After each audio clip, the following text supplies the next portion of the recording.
Hey guys, welcome back and thanks for tuning into this random day rough cut. Today we're doing a knife review and looking at the Genzanzo designed Kershaw Method. Now this is an extremely inexpensive knife at just 25 bucks, and that's why we are sort of assigning a sort of a rough cut format to the whole thing. This is an inexpensive knife. We're going to put sort of a minimal amount of effort into it, but we are going to give it some good attention because it is well worth your attention. And again, cheap but nice and very enjoyable to carry and use. I'm going to cover all the reasons why I think that is. So Genzanzo, designer of this knife, collaborated with Kershaw on a number of other designs, and this is one of the latest ones for 2018. I believe we saw this one at the booth review at SHOT Show 2018. Can't remember off the top of my head. We saw so many knives, so it's hard for me to say whether this one was covered there or not, but new design, lots of great features on it, and as I said before, an extremely attractive price tag. So get into the steel first off and foremost. 8CR13 MOV, it's right there on the blade. Black wash finish on it from Kershaw. I feel like I've had some other black wash knives from them, but this is the first time I've really gotten a little bit of a good look at it and some good use with it. It's nice. It's got a nice finish to it. It's cool. Also, you know, looking at the blade shape, you can tell that it's a really nice utilitarian blade with an extremely fine point on it. Check that out. We're going to compare that to one other knife here in a minute. And just in general, a beautiful sweep to it, a long sweep to it. It's almost got a trailing point, kind of a characteristic to it, but not quite. They call it a spear point, or at least that's what I'm hearing it referred to as. I wouldn't necessarily call it a spear point, but I guess if you had to pigeonhole it into something, sure, that's fine. It's definitely a unique blade shape and just really attractive, really cool looking. Fine edge on it, razor sharp out of the box, no concerns there. Pocket clip on it is one-way, non-repositionable, as you can tell there. Can't put it any other way, so it is tip up, right-handed only. That definitely is reflected in the price tag though, and again, we talked about that already, but we're going to move on. Nice little lanyard loop there on the back, which is built into the back spacer. The back spacer is going to be sort of an FRN material or some other type of a nylon, and we can see that it's a back spacer comes to about there. Then we've got some breathing room right there, but a good amount of space for whatever you want to push through here, some paracord or any other sort of doubled up paracord, probably, if you've got lanyards that are pre-made that you want to stick through there. The rest of it is G10, and I love that fact. G10, nice structural material, obviously going to hold your knife together real well. It's going to be durable. A lot of other good characteristics of G10, as you guys know. Doesn't get hot when it's cold outside, doesn't get cold when it's cold outside. What did I say? Hot when it's hot outside, cold when it's cold outside. And in other words, doesn't transfer heat so much. It's just a good material for making knives out of, or knife handles anyway. And so all G10 there, and what we see is an inset liner lock on just the one side, very much like the Kershaw Skyline, which you guys are familiar with, I'm sure. And we don't see any liner on the opposite side, so nothing there, which helps give it the nice light weight of 2.1 ounces. Very, very nice lightweight on this. Huge selling point there. All G10, and you can see that it is kind of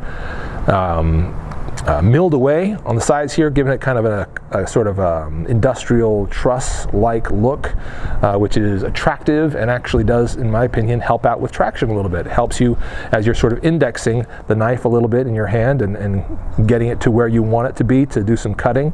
Yeah, it's quite functional as well as very aesthetic. And you can see that it's nicely sort of scalloped away or carved away here on the sides to get rid of those sharp edges on the corners. So it's well put together, well done. Chinese made, if I didn't already say that, and that's no surprise given the price tag and given the 8CR13 MOV steel. Okay, so that's what you get into with a knife of this sort. There are tons of sort of cheap Chinese-made Kershaw knives that we've seen in the past.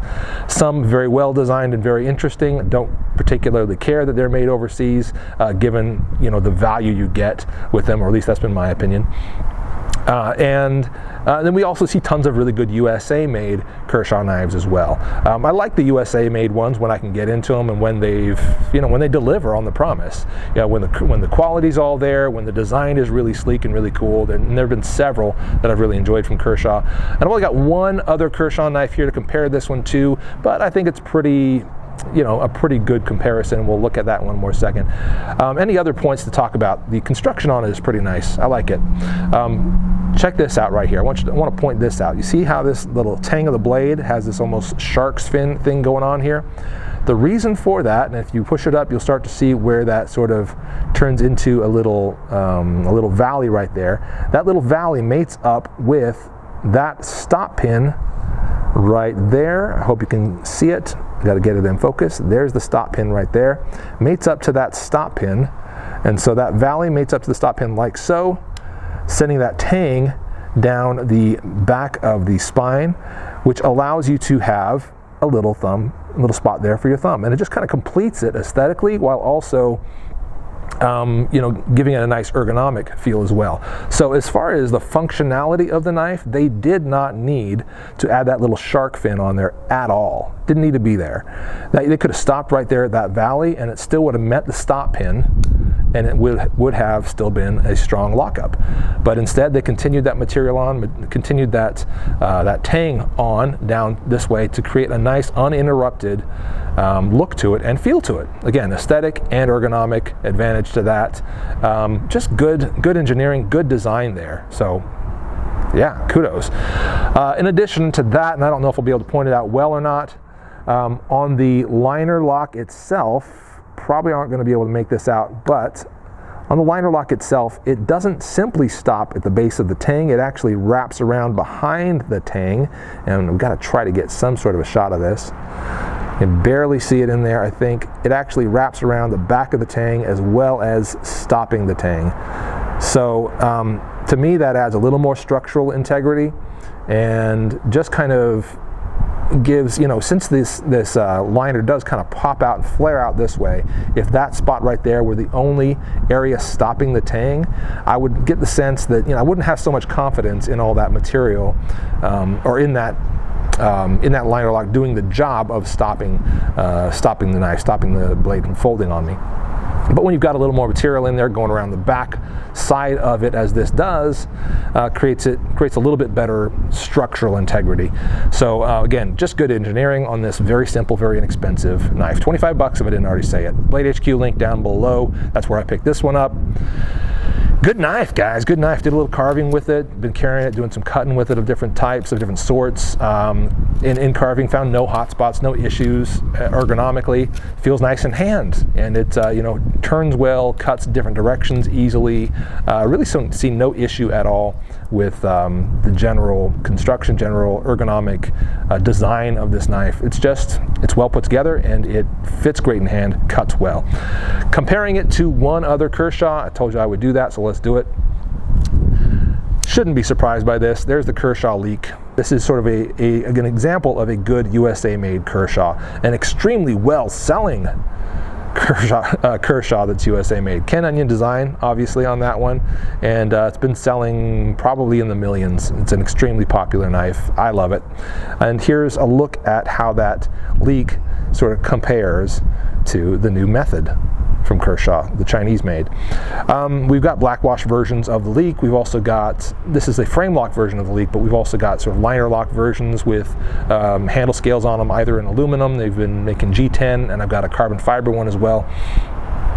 So there's a lot of different varieties of the Leak, obviously, but it feels very similar as far as size is concerned. You can see that there's a big thickness difference there, at least in this frame lock version of the Leak. We see that the method is much thicker.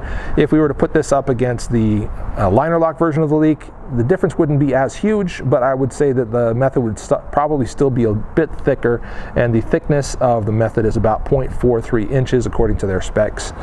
All right, so that's worth noting. And I think that the Leak is about 0.35. That's this this frame lock version of it. Looking at the blades, this is where they really compare favorably. You can see that they both come to this almost needle point all right, in the grind. Now, I believe that, no, I think they both kind of, neither one really has a distal taper that I can see. I don't think they do. Maybe the Leak does, but I feel like it doesn't. I feel like it's just the stock, and then it just kind of, between the swedge and the actual blade grind, that's where they reach that extremely fine point. And that's basically what you get with the Method as well. Between that swedge up there and the hollow blade grind, you get a very, very fine point on it. So if you like sort of that aspect of the Leak, but you didn't want to pay for it, the high, sort of USA made premium that comes along with that, you can get that with the Method here. So I think we've covered everything that I wanted to cover, and yeah, that's the new Kershaw Method. I'm digging it, guys. At $25, you can hardly go wrong. Again, link is down below for buying it over at Blade HQ. This and many other new Kershaws, Chinese-made Kershaws this year, are pretty impressive. And I've got at least one other one that I'm going to show you in a very similar format to what I'm doing here today, because they perform well, they feel good, they look really nice, and they don't cost a lot of money. So, yeah, kudos, Kershaw. Well done.